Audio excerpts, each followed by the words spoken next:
আপনার মায়ের মামার একটাই ভাগ্নি, তাহলে আপনার কি হয়? মার ভাগ্নি হচ্ছে। একটা কুইজ খেলবো আপনার সাথে, জাস্ট 5টা প্রশ্ন করবো। প্রথম প্রশ্ন, হ্যাঁ, আপনার বউয়ের হাজবেন্ড আপনার কি হয়? ওর হাজবেন্ড আপনার কি হয়? ওর হাজবেন্ড মানে আমি তো তার স্বামী হই। বলতে পারলেন? আপনার মায়ের মামার একটাই ভাগ্নি, তাহলে আপনার কি হয়? মায়ের মামার একটাই ভাগ্নি। মার ভাগ্নি হচ্ছে। মার ভাগ্নি হচ্ছে? মার ভাগ্নি হচ্ছে না, তার মামার ভাগ্নি। মামার ভাগ্নি। ও মার মামার ভাগ্নি। হ্যাঁ, হ্যাঁ। ওটা হচ্ছে যে মার পুতাফল। মায়ের পোতা মার পুতাফলের ভাগ্নি।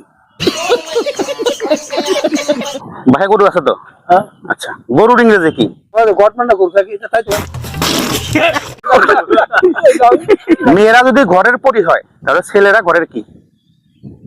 পরিমাণে পরিমাণে তো বুঝতে পারছি না।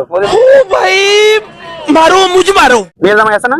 আচ্ছা, আপনার জামাইয়ের ওয়াইফের শ্বশুর আপনার কি হয়? আপনার তো আপাই আপনার যে সান্ত্বনা পুরস্কার নেন, নেন।